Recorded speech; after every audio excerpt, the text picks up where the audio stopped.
তুমি ছাগল দি কোরবান দিও না, এলাকা তাঙ্গ একটা মান সম্মান আছে। ছাগল দি কোরবান দিব গরিবেরা। আমরা 6-7 শরীকে মিলে এলাকা বাসা বড্ডাসায় অজ্ঞা গরু লমু। দেখো বিবি, শরীকে কোরবান দিলে বাকি শরিক গুলাও একুরেট হন লাগে। যেমন নামাজ কালেমা হরেনি, ইনকামে হারাম আসেনি, এসব জিনিস যাচাই বাছাই করিয়ে শরীকে কোরবান দন লাগে। খেমা দাও এত টোয়া টুই করলে আর কোরবান দন লাগতো না। দেখো আমরা এগে মাইনে বিয়ে দিতে কত খোঁজ খবর লইন, হে জায়গাত আল্লাহর সন্তুষ্টি লে কোরবানি দিয়ে ইঞ্জনে তো আরো বেশি খোঁজ খবর লওয়া উচিত। হেতা গো হারাম হালাল লই হেতারা থাকক, আমরা ঠিক থাকলে হইছে।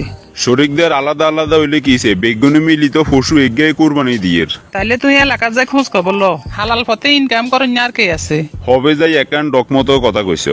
এলাকাতে আঁটি আঁটি খোঁজ খবর লইছে, নামাজ কালেমা হরইন না, সৎপথে ইনকাম করেন না আর কেউ আসেনি। আর দেরি করিও না, তারপরেও আমরা শরীকে বড় ডগ্গে গরু কোরবান দিমু। এলাকার মানুষে যেন দেখলে কয় আমরা বড় গরু কোরবানি দিছি, তাইলে আঙ্গু লামাইও কইতে পারবো গরু আঙ্গু গা বড্ডা। বিবি, এ নিয়তে কোরবানি দিলে আল্লাহর রাস্তায় কোরবানি কবুল হয় না। কোরবানি তো দিমু আমরা আল্লাহরে খুশি করার লাই। লামাইয়ের কথা এনে কইছি এরি, আমরা তো কোরবানি দিমু আল্লাহরে খুশি করবে লাই। বাবু তুই এখানে যাও চাই তুম।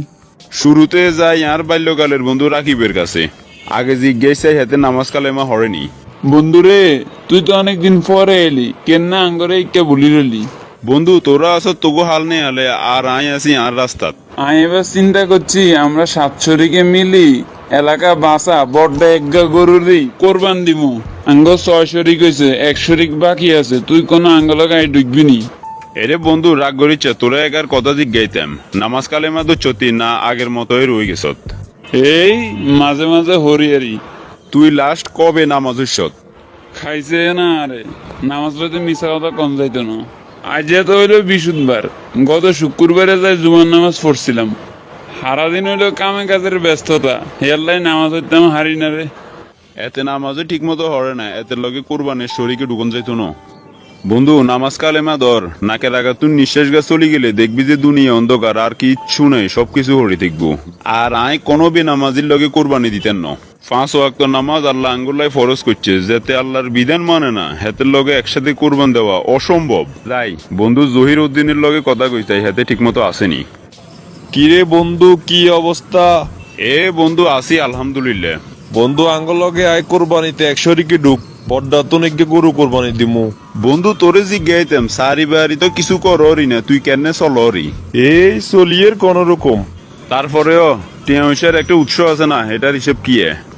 জাগা বেচা টিয়া 10 লাখ আসিল, হিগুন চাহুডানির কামে লাগাই দিছি। টিয়ার চাহুডানি মানি সেটা আবার কি? আরে বন্ধু, চাহুডানি মানি বুঝস ন, লাখে 5,000 6,000 যেতদিন যা লইতে মারি ঘুরি ঘুরি খামু, আর মাস শেষ হলে খালি সুদের টাকা কালেকশন করুম। নাউজুবিল্লাহ। বন্ধু মরণ রে স্মরণ কর, সুদ হারাম এগাইন ত্যাগ কর, আর নইলে তোর লগে মিলি জিগুনে শরীকে কোরবান দিব, হিগুনের কোরবানও কবুল হইতো না। যাই আঙ্গো মবিনের লগে কথা কইছে, হেতের ইনকাম ঠিকঠাক মতো আসেনি। কিরে মবিন, কি অবস্থা? আই আরো তোর কাছে যাইয়ের, কি অবস্থা ক? আছি আলহামদুলিল্লাহ, দোয়া করিয়েন। কয়দিন আগে জায়গা দিয়েন লইছি, সামনের মাসে ইয়ানে বাড়ির গ্যাস ধরুম। কোনাই কি আলো দিনে স্যার আগে গাই গেছো নি? স্যার ডুইতে ন ডুইতে দে জায়গা কিনি এলো, আবার বাড়ির কাম ধরি এলো। আরে ভাই কইেন না, এমন সারি ঢুকছি মাসে 18,000 টাকা বেতন। তবে আলগা দামটা আছে মাসে 2-3 লাখ টাকা উঠছে। ভাই এই সারি লইতে আর 15 লাখ টাকা ঘুষ দেওয়া লাগছে। এই 15 লাখ টাকা উঠে বেলে আলগাখানা শিখছি, আলহামদুলিল্লাহ টাকা আর উঠে গেছে। আলগাখানা শিখছ তো এবার শাড়ি দাও না, মূল টেয়া তো উঠে গেছে। ভাই কি কন, আমরা বাঙালি একবার খানা শিখে গেলে সেটা কি আর চাইতে পারিনি। ভাই আরেক দূর তারা আছে, হরে কথা কম।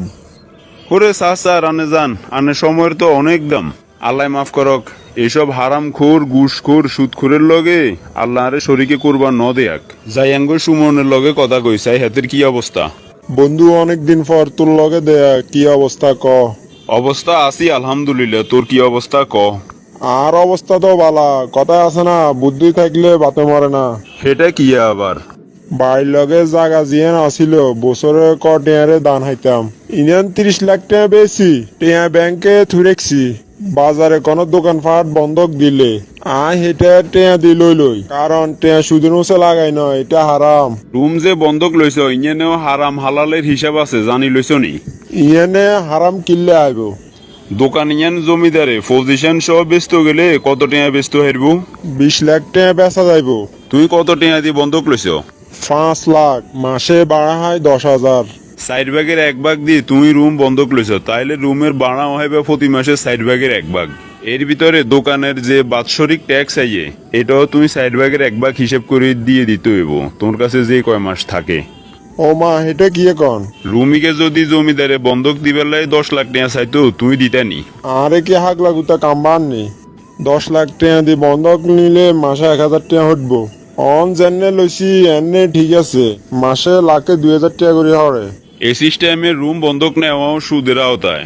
কত হইলো তুমি আদি খরো না ঘুরে সামিজ দি খরো, বানা নিবে তুই, দোয়ানের ট্যাক্স দিব জমিদারে। ইসলাম কি এত সহজ? ইচ্ছা মতো এনে চললে যাই দিব।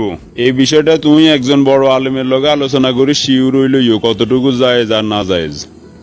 এলাকাতে মনের মতো ভালো একে শরিকদের আইসুনি।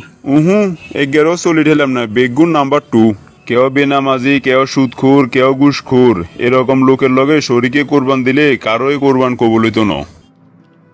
বাবু হেলে আমরা এক শরিকে কোরবান দিব, হেঁটেই বালা। তোমার সাধ্য অনুযায়ী তুমি যদি একা গরু ন লইতে হারো, তাইলে আমরা ছাগল দিয়ে কোরবান দিমু। গরু যে দাম, 1 শরিকের গরু এগে লইতে গেলেও 70,000 টাকা আই যাবো। আঙ্গ মতো মধ্যবিত্তের লাই এটা কখনোই সম্ভব ন। আমরা ছাগল দিয়ে কোরবান দিমু, তারপরেও বালা আছে।